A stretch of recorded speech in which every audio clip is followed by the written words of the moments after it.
تذكر يوما كنت تعانق دمعة الفكر تناجي الله في صبر وترجو رحمة تسري.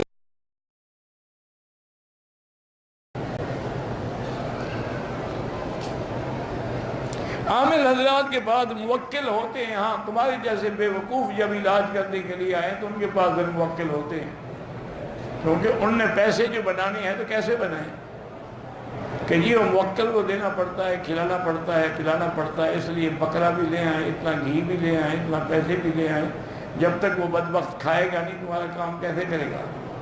سب جھوٹ ہے. یہ مکار ہیں، عیار ہیں، غدار ہیں. ان کو کمرے میں بند کر کے 2-4 ڈنڈے مارے کو بلاؤ موکل کو، چھڑا لے تمہیں، پتہ لگ جائے گا موکل صاحب کدھر ہے.